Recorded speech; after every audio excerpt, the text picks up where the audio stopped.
I'll tell you what, I'm feeling much better. I'm feeling much better about the games this time around. I feel much better about the matches here in the stream. Good night to Mr. Dutch Army watching the stream over there in the land of the Dutch. But here in Red Alert 3, we have got playing is the very bright Empire player, the very bright green. This is Banzai. His teammate playing the green allies. This is Gen 0. Gen 019, I guess. Meanwhile, the double blue team in the middle, it is... Where'd that MC go?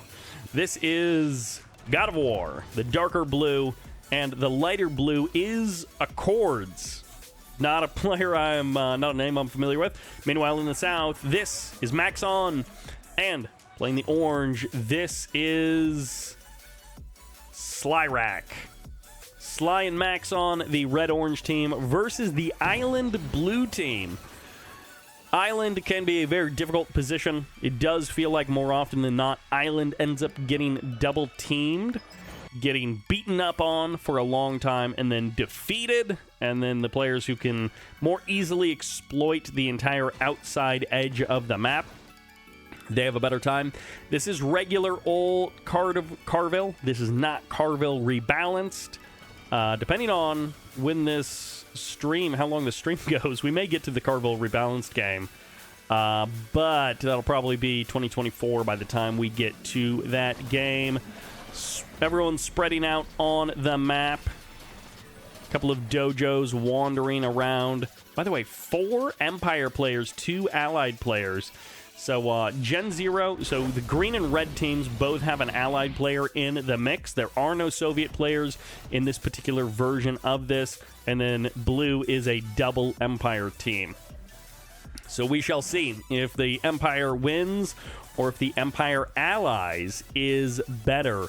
Which one is the superior team to have in your 2v2v2? Now, GoDofWar, he's a player that we have seen many times. He's put out many fantastic games. However, he also will sometimes not play for a little while. So who knows? I don't know exactly when this game was played. I didn't check. And GoDofWar, we're expecting big things from him. But of course, you know, sometimes people have off days and not everyone plays all the time. Like this, GoDofWar going to be putting out a little bit of damage onto this Harvester. Shouldn't get the kill on the refinery. There should be something here to stop this. Multi-gunner turret and a couple of Tengus are going to make short work of this infantry army. And a supporting Tengu moving in.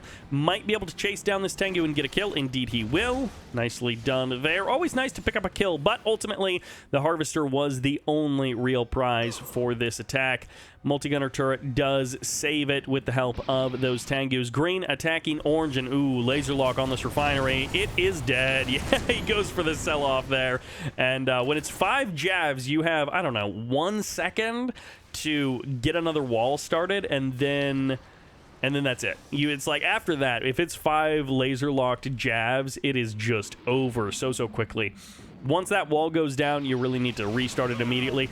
Tank busters need to be saved by something. It's going to be a couple more Tengus, and of course, with this situation, you can pop up those tank busters to try and help out, but those Tengus are very efficient at killing those tank busters, so very nicely done by MaXon.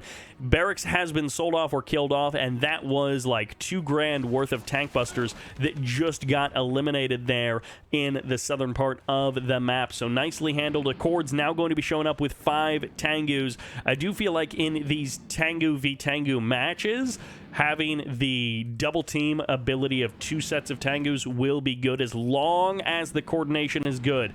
Because if the coordination is bad, then it's going to be Tengus and Apollos versus just Tengus.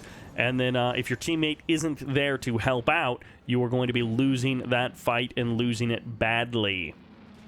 Green is trying to take over the top left-hand corner of the map, an extremely powerful position if you can hold on to those 4 refineries.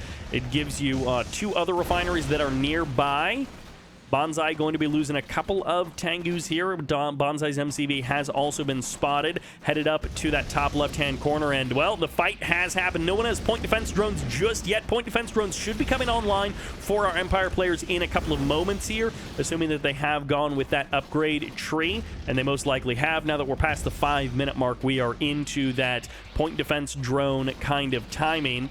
It's somewhere between the 5 and 6 minute mark, sort of depending on how the game plays out, that you typically see those point defense drones get added into the mix.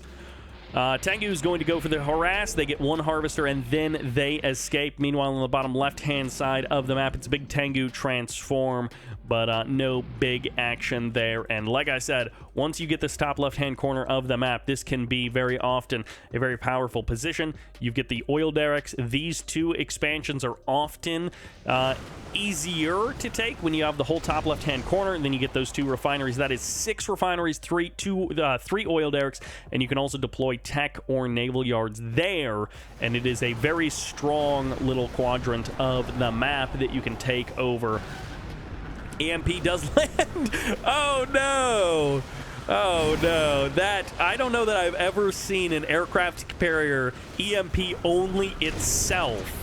In that situation, the Yari mini-subs all dodged that EMP, and instead, they killed the aircraft carrier, and now they're going after that naval yard.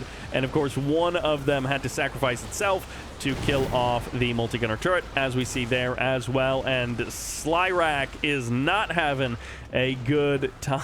He loses that naval yard as well before anything can be produced. Oh, Slyrak.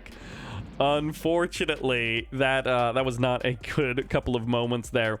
Slyrak has gone up to tier 3, of course, with that aircraft carrier. And hopefully... Oh, Athena Cannon is going to target down that Yari. No, it escapes. Low on health, but it does escape. Big bunch of Tengus. Only 2 of them do transform. Goes for the harvester harassment. Going to be able to shut down a couple of these refineries very easily.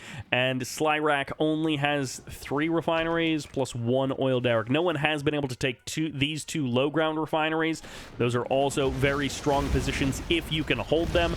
But it often requires you to hold both the water and the high ground. Maxon goes for the big Tengu sandwich there, but he ends up getting sandwiched himself. He was trying to make something happen to help out his teammate, and in the end, he just has a million angry Tengus staring at him. This is a lot of jabs inside of these buildings, plus a multi-gunner turret. Unfortunately, Accords is getting caught here between the jabs and the Tengus. It is a bad situation. Athena Cannon will be targeted down here. Aegis Shield only works for stuff outside of it, so that's a little bit useless there when you activate it like that. But I also understand the impulse to just go defensive ability, and you hit the defensive ability key. You know, you slap that F key because it's defensive, and then you're like, oh, actually, I didn't need to do that. But we all do that kind of stuff.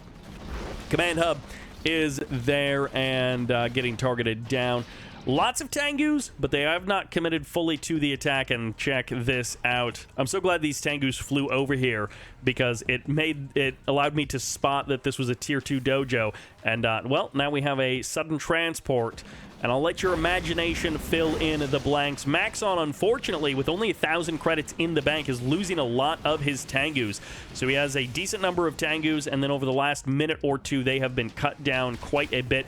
Shogun battleships are here. Kill off a couple of Guardian tanks. Team Green has gone somewhat unchecked, building into the north, taking over those oil derricks, and now taking over one of the expansion locations. However, Team Red-Orange is still fighting, and this sudden transport is being targeted, is being killed off. Eureka gets eliminated, and I'll let your imaginations come up with what could have happened if Eureka hadn't been killed off, and this barracks is the target. Bye-bye to that barracks. The Tengus will now be able to escape, and Banzai realized what the strategy was, realized what the play was, went for the kill, got the kill, and got out with as many of his Tengus as he could.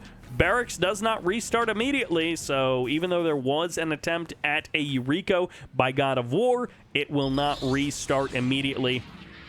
Still, a healthy number of Tengus here for God of War. Refinery there with a multi-gunner turret just to keep it safe. Extra refinery core has been produced, but this is a little bit foolish. Until you clear out this refinery location, you cannot expand there with another refinery, and bad timing for MaXon. He is going to lose this core if God of War realizes this. Massive damage, gets the core nice and easy. So much faster to kill just the core than as soon as it expands into the refinery. It takes just more time to kill it off. I mean, this many Tengus is going to get the kill regardless, but it just takes more time. Aircraft carrier leaving port, aircraft carrier being sunk to the bottom of the sea. Green butting up against orange, but blue also butting up against both of those aircraft carriers here. EMP? Yes, EMP fires off immediately and will impact that Shogun. Everything else is under the water. Cryo shot will be firing off, and the Yari mini-subs are going to try and save this aircraft carrier, and indeed, they will. A couple of the Yaris do get frozen, but the Shogun does not. Meanwhile, on the south side, we've got a Tengus going for the mass transform, and the Tengus going for the surround. MaXon, once again, getting outmatched in the Tengu v Tengu battle. He literally hasn't even upgraded his Mecha Bay, and suddenly, MaXon is no longer outmatched, but it's the perfect transform timing coming in from God of War. He will be able to escape without too much damage. He got a couple of kills, and then he gets out before he takes too many losses. MaXon able to hit back and take down at least a couple of his opponent's Tengus, but not able to take down all of them. Shogun battleships trying to kill both the aircraft carrier and the naval yard, and they definitely want to shut down that naval yard before another aircraft carrier heads out, but it's a little bit too late already. The aircraft carrier is here. The EMP will fire off, and boink goes the EMP. Two more Shoguns are dead in the water. Accords has just a random... Is that actually a refinery core? Yes, it is. That is not a sudden transport disguised as something. A couple of Tengus going to be transforming. Meanwhile, MaXon going for the kill on a Tier 2 Mecha Bay. Will be able to get it. MCV is going to be used as a battering ram to try and crush down these Tengus. Emperor's Rage is here as well, and MaXon has the superior Tengu numbers. God of War has been bullying MaXon almost this entire game with his superior Tengu numbers, and now the shoe is on the other foot, and now the Emperor's Rage is on the other foot as they are both Emperors raging, and now the MCV is not going to be able to join this. I think that was a bad idea for God of War. He's going to trade back as many Tengus as he can, but in reality, he should have stayed on the ground. Every single Tengu goes down, and that is a lot of Tengus left over for MaXon. One bad mistake by God of War, and he will pay for it dearly. The MCV is now going to be going for the crush. The Mecha Bay will be rebuilt, but these Tengus can easily avoid that MCV. Okay, not if they get caught up on each other, and the pathing of Red Alert 3 doesn't know what to do, but as long as they don't get caught on each other, they will be able to target down that MCV, and the micro is easy enough for a player like MaXon to pull off. A couple of tsunami tanks going to be showing up a little bit late to the party. The MCV is almost certainly going to die. At least the Mecha Bay is out, and there's the transform from MaXon. That was a huge killer move there by MaXon. Absolutely able to crush God of War's spirit, and this is one of those situations where fighting multiple battles at the same time has led to big losses for a player. Green Banzai came in and struck a blow to the Eureka plan of God of War. God of War picked a fight with MaXon while Accords was picking a fight with Slyrak, and Slyrak getting pushed around for the first part of that fight, but then the distraction came in. God of War and the teammate who just left, God of War and Accords, did not get the kill on either of the red players in the south, and it basically came back to haunt them. And now the Team Blue, which often on the island does get double teamed and knocked down, is getting double teamed and knocked down. God of War now going to be playing a 1v2v2. He has got a pretty solid base to play from, and really he can survive a long time. We've seen many players exist on the island for a long time. They tend to not win, especially when they're picking fights with everyone and anyone anywhere on the map, but they can survive for a long time. Cryocopter will get absolutely shredded. That is so many Tengus. A couple of them are heroic, and they had Emperor's Rage on top of that. Double Vet as well. Man, that's a lot of Tengus, and they are ranked up. They are veteran all over the place. 3 aircraft carriers here, plus an assault destroyer. That is a strong navy to try and beat back, but at least there is an MCV. That MCV can even pack up and walk out of range, and God of War does have 10 grand in the bank, partially courtesy to the fact that his ally left and he is playing on his own against everyone else. And in this situation, it would be nice if he had a chronosphere and he can try and execute some trick plays, but playing by yourself from this situation is very difficult. You can definitely try, but you're going to need to absolutely play out of your mind, or just play 100% defensively and hope that your opponents sort of kill each other off, which is, you know, that can happen. It's starting to happen here.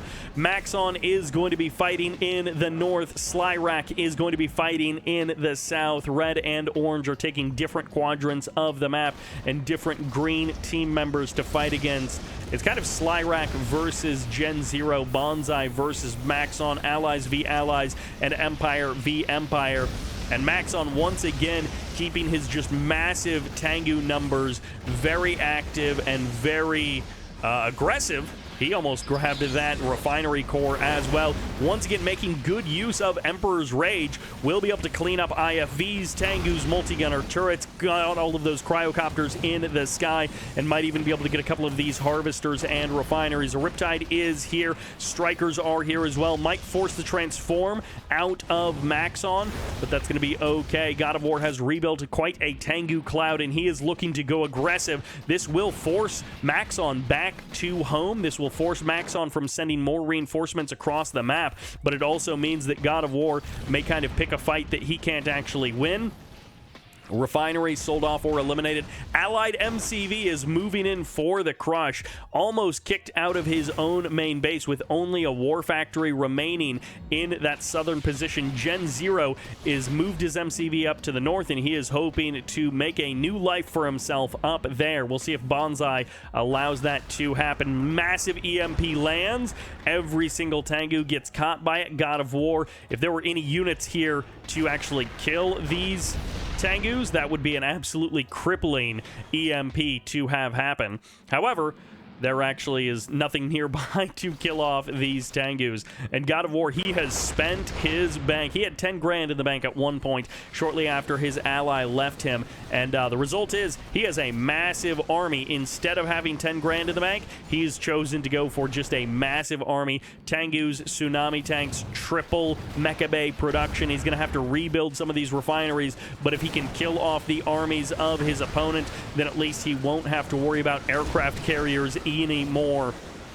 Skywing or Sea Wings here as well to help kill those aircraft carrier drones. Meanwhile, Maxon got a couple of kills in the middle of the map and now is trying to escape back to the south, going to try and regroup after killing some power plants and refineries on the island. At the same time, Banzai and Gen 0 have gotten a much needed bit of breathing time. Gen 0 has 0 refineries? Gen 0 has, I think, 1 refinery, 2 refineries, and a third refinery, or another refinery for Banzai, but it is a long-distance harvesting refinery there. Meanwhile, in the south, it is going to be Tengu v Tengu. Point defense drones. I mean, it looks like God of War has the advantage. Okay, not so much anymore. Not so much with the Emperor's Rage. But God of War needs to somehow escape from this situation. There's going to be the transform, and it's a little bit later for Maxon. So Maxon will be able to chase. Will he decide to chase all the way? Magmageddon is going to be firing off. Maxon is going to be losing this naval yard and losing this refinery if the freeze takes, and there it does. But is there anything nearby to actually kill them off? The answer right now is no. Tengu's going to be going for the big transform on this ore refinery. It is going to be a Magmageddon on top of these Tengus. Only one of these Tengu, I think, is outside of the range of that Magmageddon. Everything else is inside of the range, even that aircraft carrier. And when you sink your own aircraft carrier because you froze it, You better be ready to pay that price. The Riptide needs to stay on target, trade as many of those Tengus for his own life as he possibly can. And these Tengus are actually just going to kill each other to try and get the crash on to the Tengus of GoDofWar. Maxon going full crazy mode as he tries to kill off his own units to get the splash damage onto those frozen units. Aircraft carrier does go down. Apollo's getting overwhelmed. GoDofWar will win that fight, and he will win the fight on the water as well. That Yari mini-sub picking up a couple of kills there, and the Tengus now need to return back home because GoDofWar has taken a massive amount of damage, but so has Maxon, and so has TennohikaBanzai. Everyone has just taken an absolute beating in this game. So much damage dealt all around the map, partially courtesy of the fact that there are so many Empire players, which means those Tengus are back at home defending and attacking across the map in so short an amount of time. Hydrofoils and Athena Cannon going to be pushing away those Yari mini-subs. GoDofWar's income down to 4K per minute. TennohikaBanzai is at 5K per minute. Gen 0 has gone up to 7K per minute. That is actually kind of crazy. I can't believe Gen 0 was up to 7K per minute. Okay, he's got maybe an extra... No, he doesn't have a refinery here. He's just been, I guess, slow and steady wins the race. I'm not sure where his refineries are. Okay, he rebuilt this one. That's partially where the income is coming from, that refinery there. Emperor's Rage fires off. Maxon goes for the transform. He's going to be hunting his opponent. He is looking for those cryocopters. He really wants to win this fight versus the entire air army of the double green opponent. This is a combo of Apollos and Tengus, but it's against point defense drone Emperor's Rage Tengus, and guess who wins that fight? It is Maxon every day of the week. He has so many Tengus left over, and that is that calculus that can happen in Red Alert 3, where it's a Tengu versus a Tengu who has the better numbers. It's a Tengu with versus an Apollo who has the better numbers, but a Tengu with point defense drones and Emperor's Rage versus Apollos and Tengus without point defense drones, and suddenly that equation becomes a lot more difficult until you see the outcome like that, and it's like, oh, well, the Tengus with point defense drones and Emperor's Rage win very easily. They absolutely shred everything else in the world. Sentry Bomber goes down. Always an expensive unit to lose, but when you are Slyrak and you've got 6K per minute of income, then you're probably okay with losing a couple of Sentry Bombers there. Maxon moving up into the north of the map, perhaps even looking to take over these expansions. As we get later into this game, depleted refineries are going to be more and more common, so the ones that aren't depleted become a lot more important, and killing off harvesters becomes more difficult to replace. There sort of becomes like a sweet spot of how many refineries you can afford to replace the harvesters on. Because, yeah, having the harvesters is nice, but if it means you can't produce anything for the next minute because you're rebuilding 3 or 4 harvesters at different refineries and you only have depleted refineries to work with, then suddenly having no unit production for a long time can be really devastating. GoDofWar manages to escape. Maxon, I think, was about to just crush him with those Tengu numbers, but Maxon not able to transform twice. By the way, we do have a Chronosphere out here for Slyrak. 20 seconds until that Chronosphere is ready.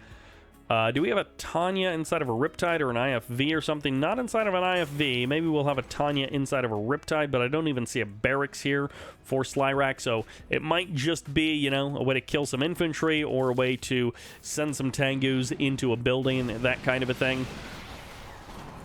Chronosphere's always good to have. We'll see exactly where Slyrak decides to use it. He might be able to kill off one of his opponent's MCVs. We've seen some fantastic combinations when one player is allies and one player is Soviets. You chrono an opponent's MCV next to a Natasha and then snipe the driver and use like a conscript or something to then grab the MCV. And that's always fun to see, but of course it requires a combination of allies and Soviets to pull off. Tengu v Tengu from God of War and MaXon. Another sentry bomber gets cleaned up there. Another harvester killed off another refinery, low on health. Green, red, and blue all with a realistic shot of taking this game. Green and red have the best chance of taking this game. And depending on how the chronosphere is used, it could be red, Team Red, that has the best chance of taking this game. We'll see if this chronosphere ends up being very impactful or not. But the fact is, every single player or every single team has a chance to win this, depending on how it plays out. God of War is definitely in the toughest position, but God of War also has 6K of income, so he's not doing poorly. Cryogeddon going to freeze these refineries, going to be able to freeze that Spectrum Tower as well. So good night to all of these units and buildings in this area. They will all be eliminated because the mass cryocopter can be difficult to stop. Like you could move these Tengus from here onto some buildings to try and go for the kill.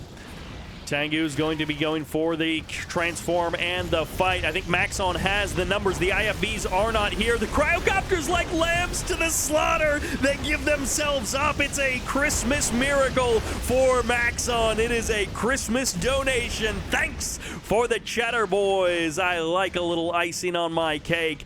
But at the same time, back home, it is a massive kill of the main base of MaXon. Everything goes down. 3 power plants are all that remains, and a chronosphere has been used somewhere. These tank busters, they are expendable. They can be abandoned by God of War, and MaXon wins a massive fight against the allied player in the north, but loses his main base. Precision bomber comes in, it gets dodged. God of War has 4 out of 5.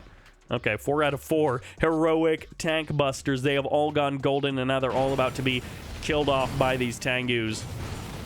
Get as much cash back as you can. And yeah, those Tengus are not long for this world. This is, oh my gosh, every single one of these Tengus, except for this guy over there, who sucks, is heroic. Every single one. This is like incredible amounts of heroic units. And oh, do not pick this fight, God of War. You do not realize the situation that you are in with this fight. If he gets Emperor's Rage on these Tengus that are also heroic and have repairs, they're going to absolutely destroy. Oh, he did not jump into that building. If he had jumped in that building, he would have at least lasted a while long enough to kill off a couple of the Tengus or kill off one of the power plants. Man, these Tengus with that heroic status, with the Emperor's Rage and point defense drones, absolute slaughterhouses for anything that comes near them. They just annihilate anything and everything. Sentry bomber? No, that's an Apollo.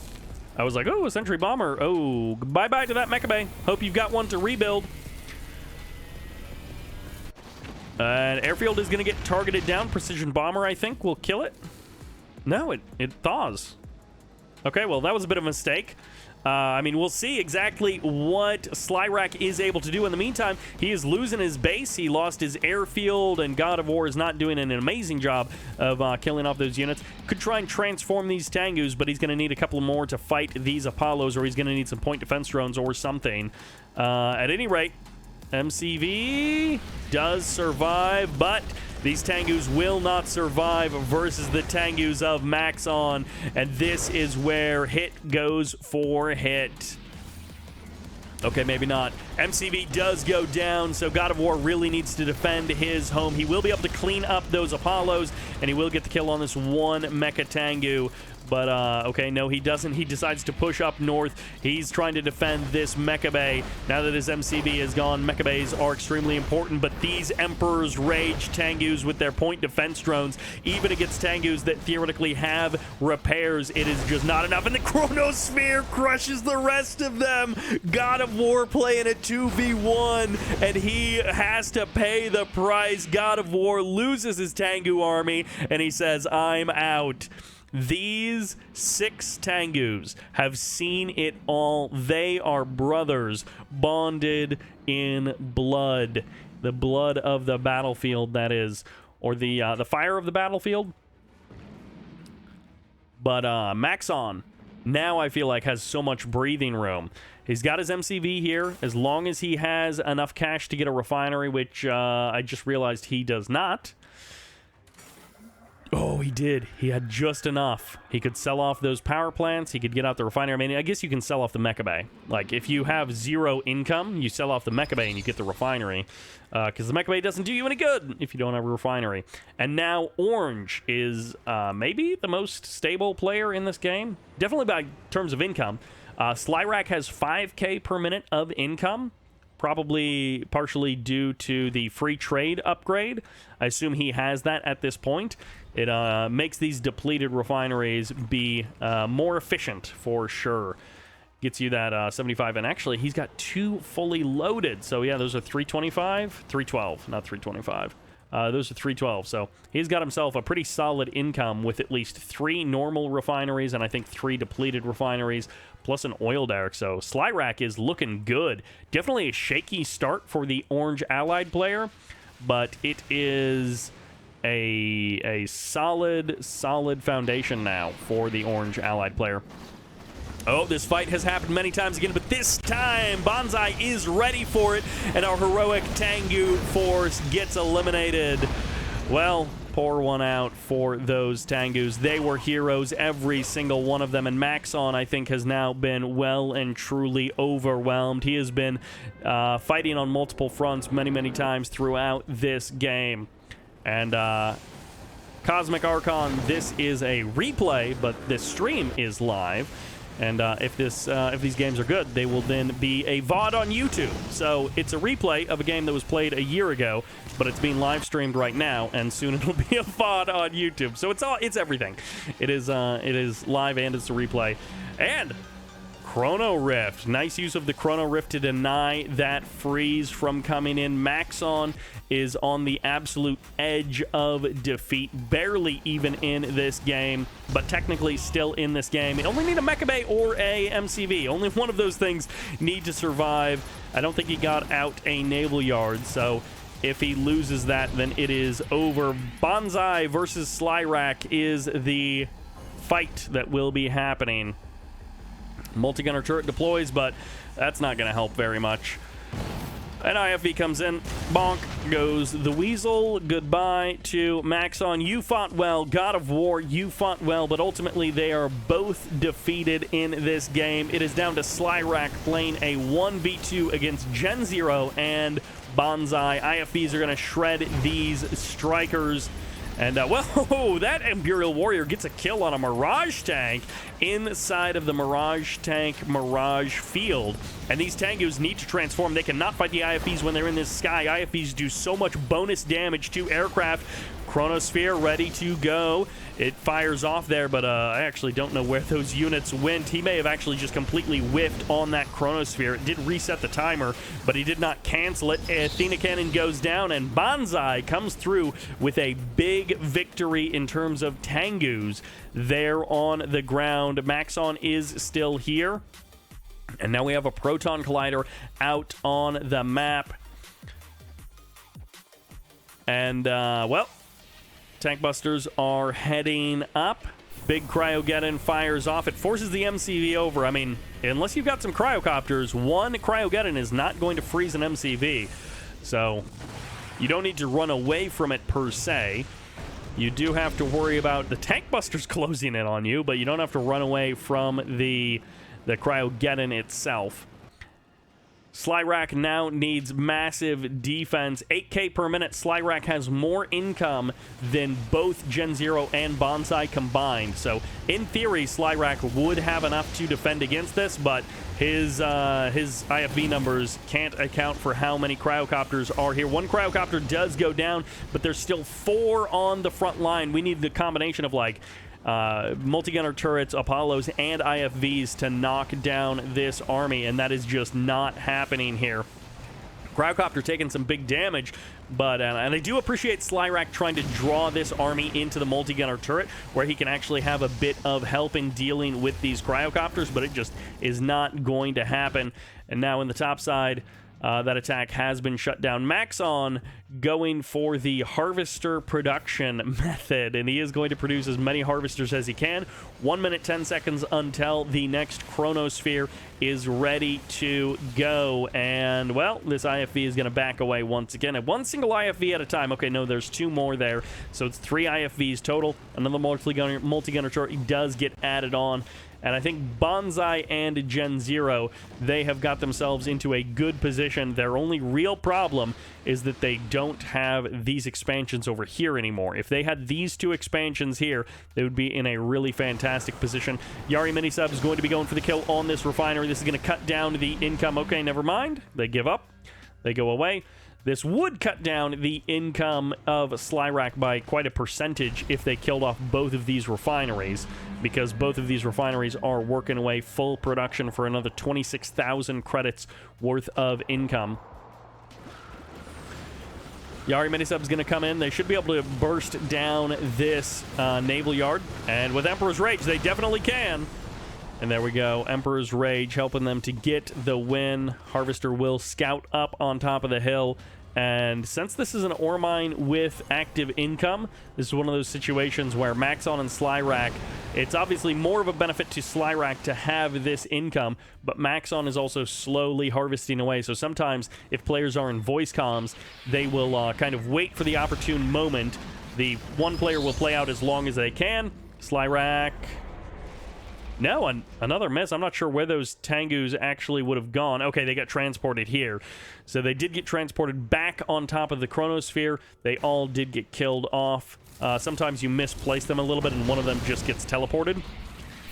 Cryogeddon's firing off for both sides of the map, and it is going to be a time bomb as well. The level 1 time bomb is all you need. IFV is going to be chasing away those Tengus, and, well, the refinery has already been sold off, but the IFVs will be going down. And there we go. Good day to everything that is there. Re-expansion to this section of the map. And Team Green, once again, they have actually managed to hold on to all 3 of these oil derricks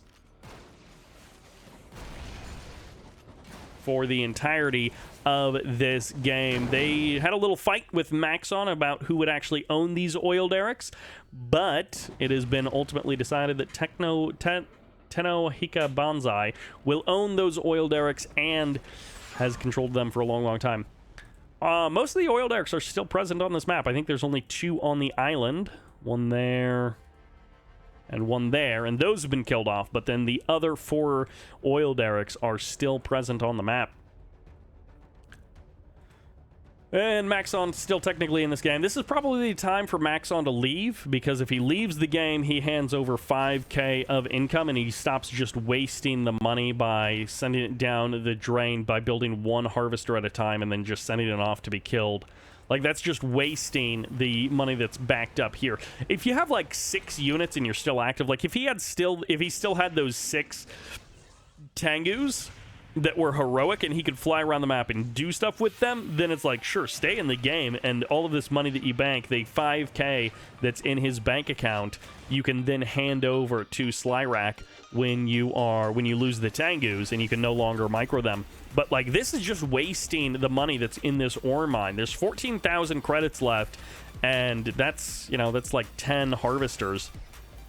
You don't want to just waste that money sending harvesters 1 at a time for your opponent to rank up. That doesn't help Slyrak win this game. Slyrak has now expanded out to this entire corner of the map, this little triangle of the map. He's got all of that under his control, and once again, Slyrak's income is good, but no longer the best. Banzai has the best income at basically plus 6k per minute, and then Gen Zero is sitting at 1.5k per minute. And those 3 oil derricks do play quite a part in the role for Banzai's income, so it is definitely nice for him to have those. And Slyrak needs to find some way to pull this game back for the victory. It's going to be the Proton Collider as step 1. Kills off 2 of the refineries, gets the airfield as well as a barracks. and that is one way to start the comeback. However, the Chronosphere was also used to send some Mirage tanks to the other side of the map. Magmageddon has fired off, and the IFVs need to kill these cryocopters. One cryocopter does go down. Mirage tank is frozen, gets taken out by that Tengu. Banzai comes in with the Tengu for the win. However, this other Mirage tank is actually going to rank up now on killing off these Tengus. A double bet. Mirage tank, a heroic Mirage tank, and a heroic IFV are going to be microed to the max to kill off this MCV, and then Gen Zero will have fired his last Cryogeddon. What is that even called in here? Balloon bombs, easy to dodge, and now these tank busters can burst down that Mirage. The Mirage, with the help of the Riptides, no, it survives! The Mirage heals up just enough to survive a shot from the Peacekeeper as well, and the perfect control of these units will be the win in this quadrant of the map. Banzai and Gen Zero have miscalculated by about 5% HP on these units, and the result is devastation for Gen Zero and Banzai. Gen Zero loses his MCV. Banzai uses a support power, and I mean, Gen Zero used his Cryogeddon, and now he hands everything over to Maxon. So the reverse has happened. Maxon, now with 10 grand in the bank, has these hero units in on the left side, and now has he's Empire, but he's actually lost his last Empire building. So now Maxon really is just allies, and he is going to fight this one out. And this is one of those things that it's a like tactical retreat, or maybe a strategic retreat, as Maxon is apparently deemed, unless the other player DC'd. It is possible Slyrak DC'd, but Maxon is deemed to be the better of the two players, and so they both sort of decide, like, okay, well, I'm kind of at my breaking point. Ooh, this is always bad. Harvester just dancing around, and okay, well, Maxon is aware of that. He's got himself a Proton Collider in 3.5 minutes. He's got himself a Chronosphere in about 30 seconds.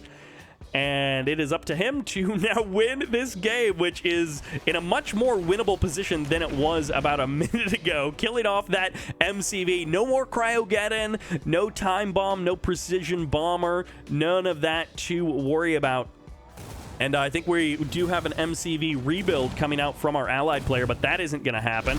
Bonk, there goes that War Factory and this Striker. If this Striker had been here 10 or 15 seconds earlier, he could have killed off that Mirage tank.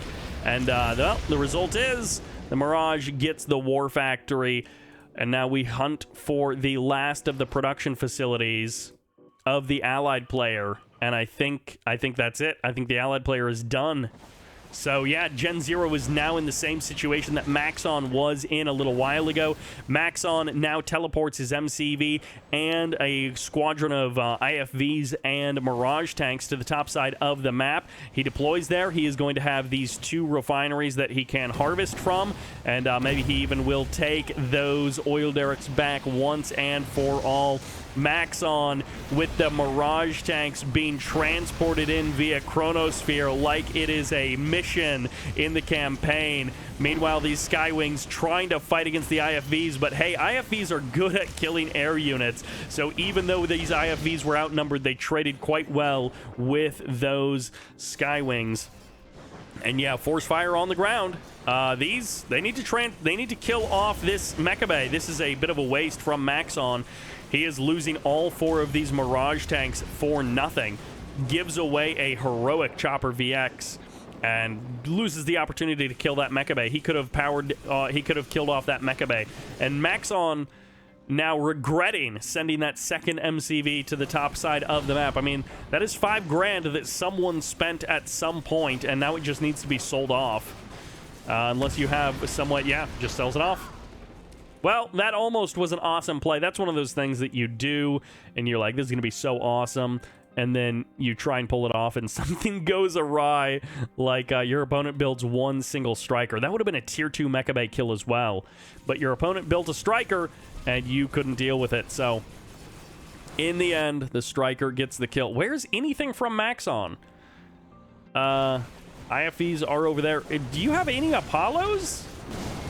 one Apollo would destroy this army. There's nothing here that, well, I mean, the strikers could transform, but one Apollo would at least shut down this attack.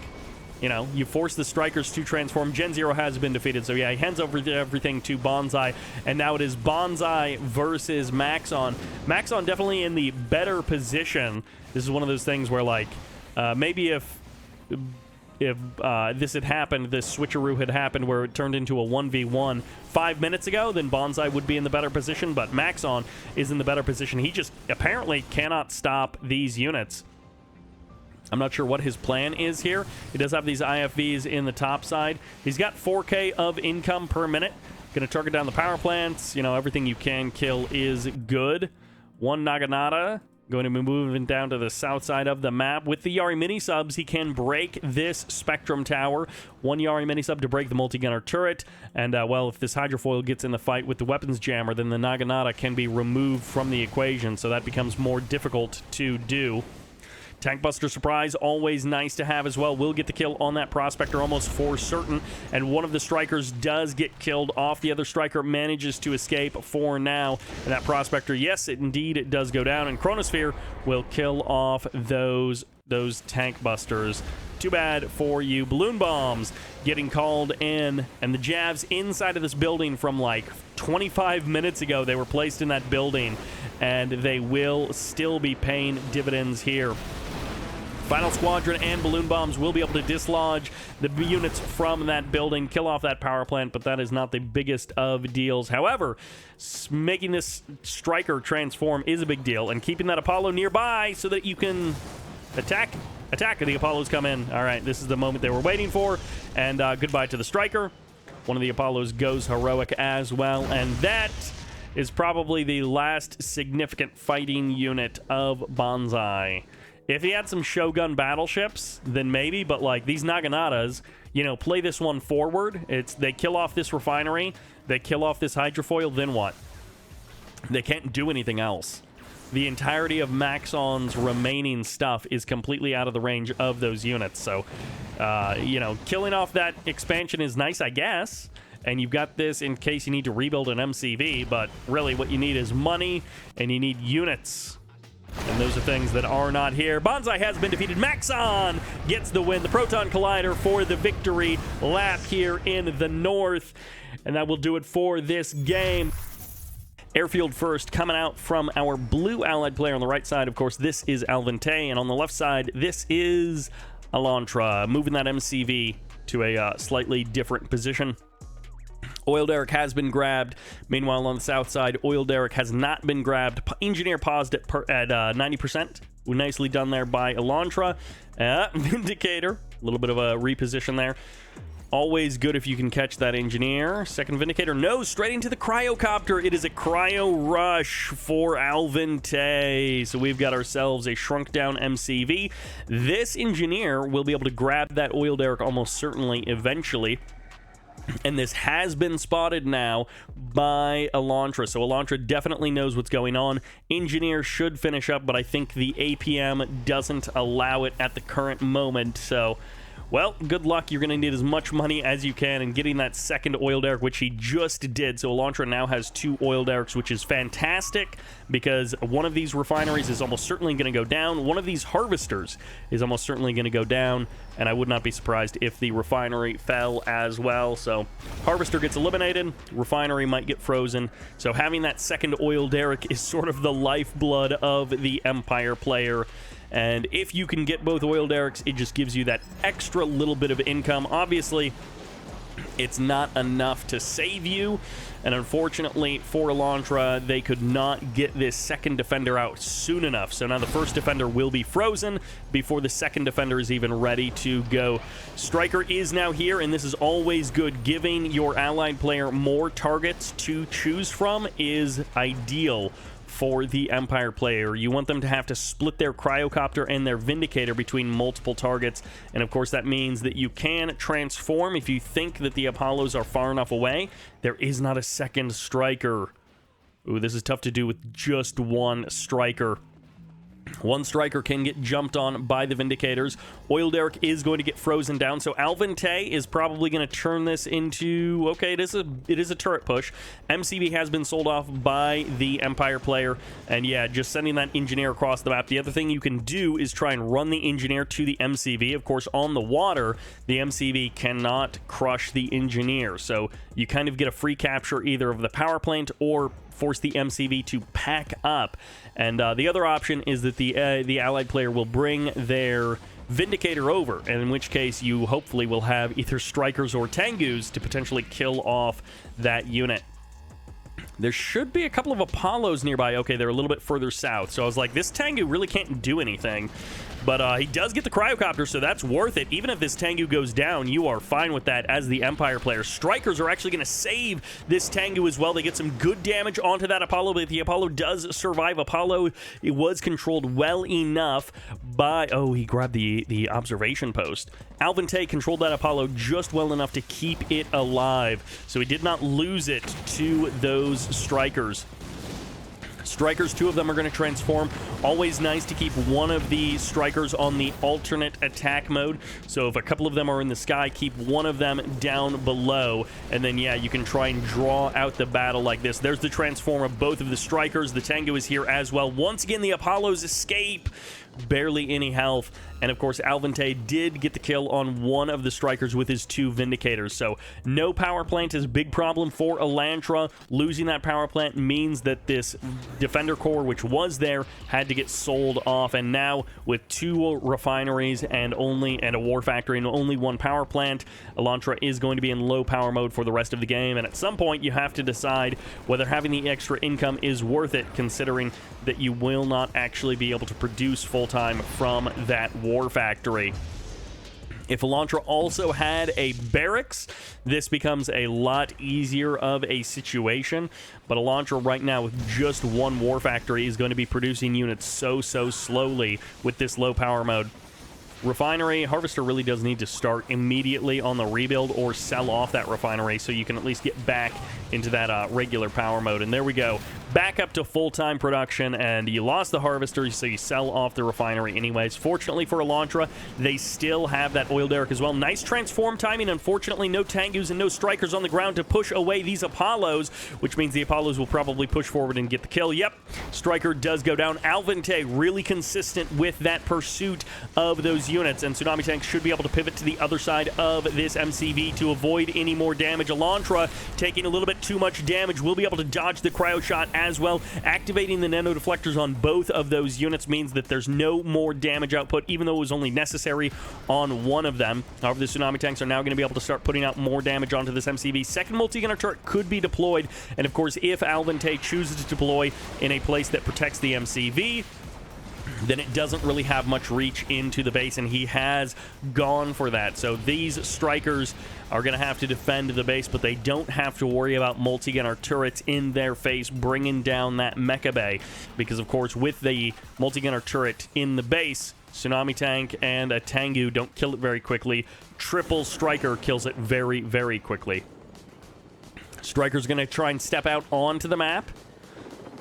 Alvante and Elantra both very low on income. Oh, these strikers. If another one gets clipped, oh, that is rough for Elantra. Alvante always finding a bit of damage with his Apollos. His control has been perfect enough to keep him in this game and keep those Apollo kills racking up. Not enough Tengus to hunt them down. Not enough strikers to keep enough on the ground. Apollos move out. Not able to draw the Apollos into a trap. The Vindicator avoids the strikers as well. And this MCV has bought so much time on the other side of the map, but no turrets in range of those Empire buildings. The Tengu gets clipped. Strikers are just going to go for the airfield, and this is almost a suicide run. Like, you just go for it. Vindicator goes down, and if the Apollos come in to kill it, you're fine with losing those strikers. Go for the refinery next. At least get the Harvester if you can. And know the timing has actually worked out nice enough that he gets the Apollos, and of course the Apollos have nowhere to land, so no repairs for the current moment. And they can't do anything about that Peacekeeper, but you just wait for that timer to run out, and then you go for the refinery after that. Step out of the way. The strikers go for the transform, and they go for the Harvester. That is going to be their target of choice. They decide to turn around. One more Tsunami tank out on the map. Alvente killing off another Harvester, and for right now, Elantra has not rebuilt that Harvester. Okay, it is down to one oil derrick worth of production, and not much more. This is a very low-income game for both players, but now that that refinery has been sold off, Alvente has the stronger income in theory. Not if this Harvester gets killed off by the Tengu, but with one oil derrick, you don't have to worry about this kind of harassment or rebuilding Harvesters. You do have to worry about losing your income permanently, and Elantra is going to be fighting for his life, and now that this Harvester has been taken offline, Alvente's income is going to be crashing down to 0. Merry Christmas to you as well, C9Q9MD. I do feel very old, especially the other day, Topbert called me. He was like, "Dad, you look like a marshmallow." And I'm not sure exactly what he meant, but it was not a pleasant thing to hear, and it did make me feel very old.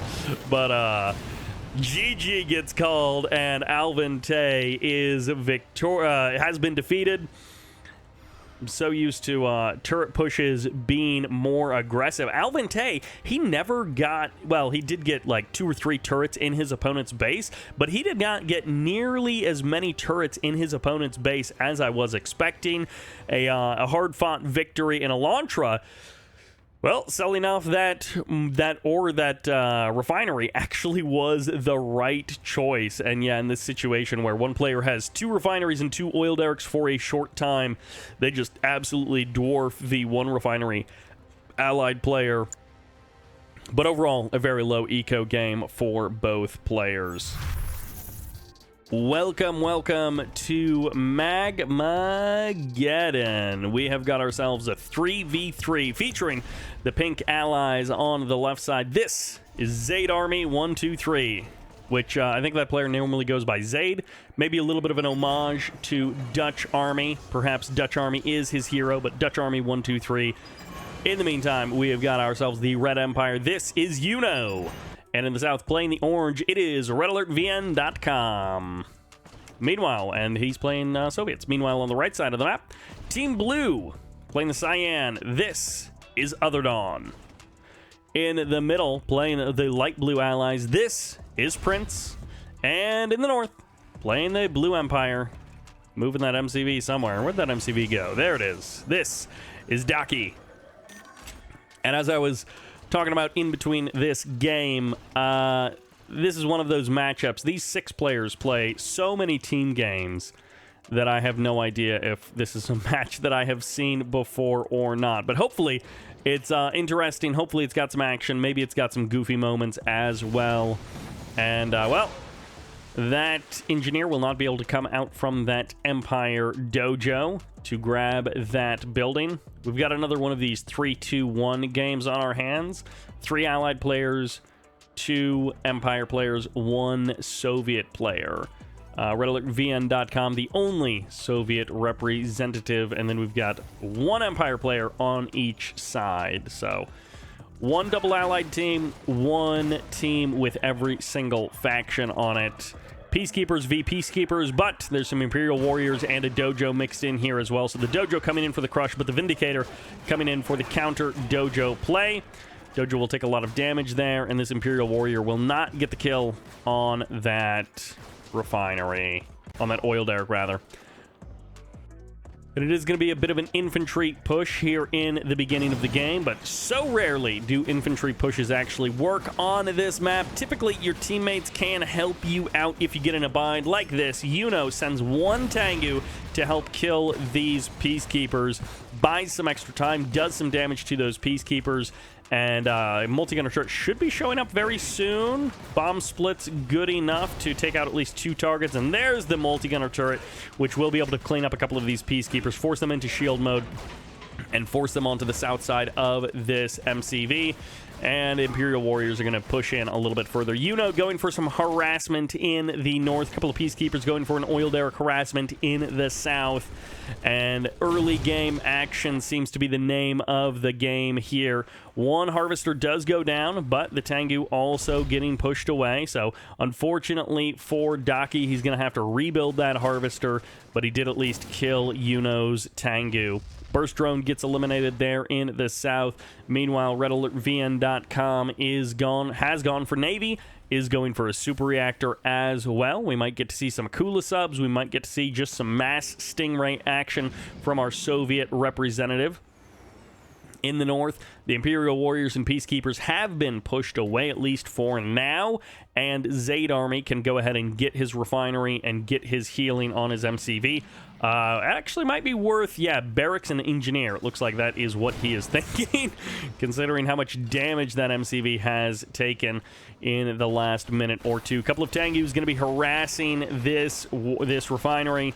Harvester is going to have to go into that adaptive armor mode, and now the sentry gun should be enough to chase away this Tengu. 3 more Tengus showing up here for Yuno.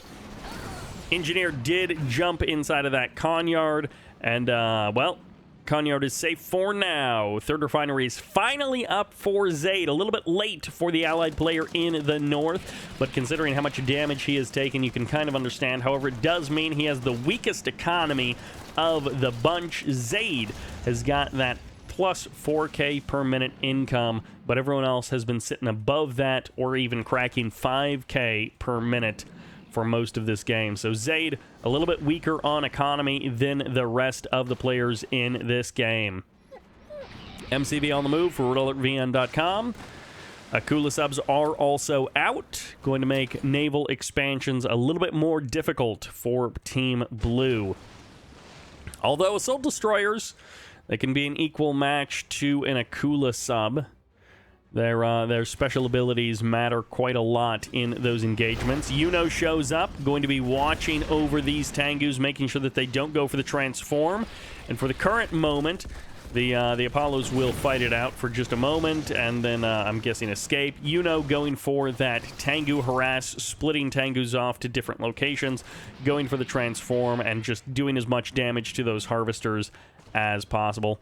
One Akula sub will skirt along the south side of the base. Big transform comes in.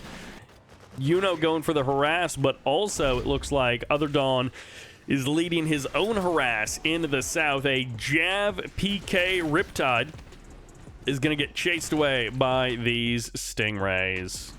Looks like no real damage done there so far in the south.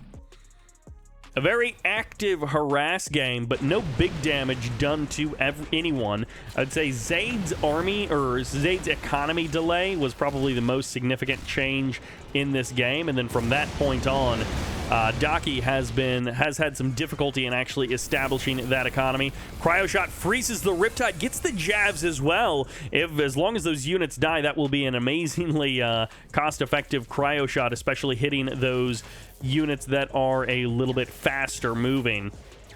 And Stingrays will eventually kill off this Riptide. Takes a lot of hits for a Stingray to kill a frozen Riptide, apparently, and the Harvester has not restarted immediately. Tengu going for the harass in the north. Dachi is going to split off a couple of Tengus into the main base of Zaid, into the expansion of Zaid as well. And once again, Yuno showing up with a bunch of Tengus to try and defend his ally, but at the same time, he's got Apollos wheeling and dealing in his base, so he can't fly back home with those Tengus. He has to stay away from home for the current moment. Zaid, 2 harvesters back online. Third harvester not back online yet, and indeed it will be cleaned up. Meanwhile, the Tengus of Yuno have abandoned Zaid's base and have left him to his own devices. Zaid's economy continuing to be hurt in this game. Dachi and Zaid both having very hurt economies, so something about being in the north in this particular game means that you take a lot of damage to your economy, and you just don't have a lot of cash to play with. Everyone else has stronger economies than those two up in the north. Assault Destroyers, Multi-Gunner Turret, and a Riptide up against these Akula subs, even going to chase them away for just a moment there. And this Riptide shows up, or this Stingray shows up a little bit too late to the party. Definitely needs to get on out of there. Vindicator might get chased away by the bullfrogs there, and this shrunk down Akula sub is going to put some damage out into the ore refinery. Will maybe be forced underwater with the freeze of that cryocopter. Apollo's chasing Tengus. Tengus might just have to go for the transform and take their luck on the ground.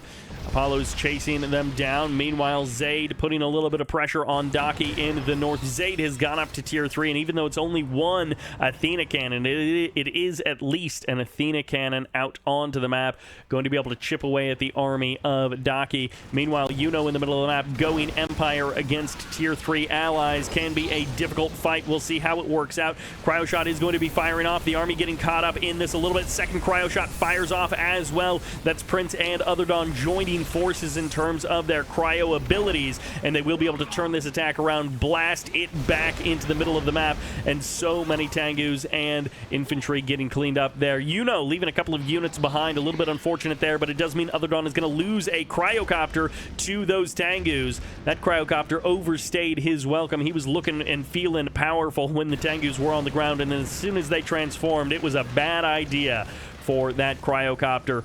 Akula sub's getting pushed away. Satellite's going to be dropping in the south. Meanwhile, Tsunami tanks and Mirage is going to be pushing in. It's going to be a cryo shot. Return fire into the north. Athena cannon number 1 goes down. Number 2 is under threat. Down below half health as the Vindicators come in. They do get a kill on a multi-gunner turret, and the Tsunami tanks keep pushing forward. A massive infantry army from the Empire player in the north continues to push in behind this. That's a lot of firepower, but it will be torn apart by a couple of these Tengus transforming on top of this army, and the Tengus will go down, but Zaid's front door has been broken open. Yuno is going to have to save him once again. Yuno, the team player, coming in from the south, bringing in the defense to try and shut down this combined allied Empire attack. And Zaid needing a body block, needing a saving helpline from his teammates. Zaid desperately hoping that he can survive this fight without taking too much damage. His Vindicators on the deck, one of them fully heroic, getting targeted down. The IFBs will get the kill, and the second Vindicator will go down as well. Meanwhile, the tanks have been pushed back. Yuno is going to get a couple of kills on these Tsunamis as they exit. One goes down. The second and third and fourth will escape for now. Javs moving in. Guardian as well. OtherDawn finding some damage, but not going to be enough when you got this many tank busters. You need something else to package along with that attack. Nice body block and teamwork coming in from redalertvndotcom and Yuno. Zaid absolutely needing the help, and that is what being a teammate is all about. That is what these team games are all about. But this is a double cryo blast plus cryocopters. That's a very frozen engineer. Well, cryo weapons can be difficult to beat when you're on the back foot, when you're helping out your teammate, and then suddenly you get double blasted with some cryo problems to worry about. Stingrays are going to be going toe-to-toe with these Akula subs. Help against the assault destroyers. Multi-gunner turret's going to help to break down these Akulas, but this is too much Soviets firepower in the south. The naval yard will be broken. The naval expansions will be... Actually, they're all already gone. The one that was out on the water has already been eliminated, and now these Stingrays are going to step onto land. OtherDawn should be able to push this away. A couple of Guardian tanks moving into position. Dachi perhaps going for the kill on this Harvester, but the Shrink Ray comes through, and that means both of these Tengus will be cleaned up by Zaid. Tengu's moving in. They go for the transform. Apollo's going for the kill on them. And the cryocopter going to make sure that those Tengus can't be too effective. OtherDawn continuing to push in against the Soviet player. Red Alert VN may win at the sea, but on ground, he may have some weaknesses. And on land, that is often what matters most in Red Alert 3.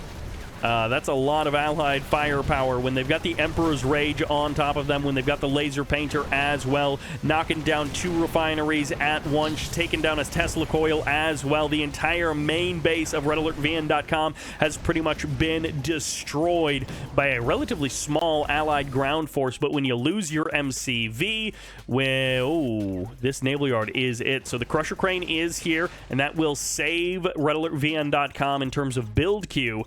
But having no MCV means no toxin drop, no satellite, no magnetic singularity, nothing, no cashback even for the Soviet player.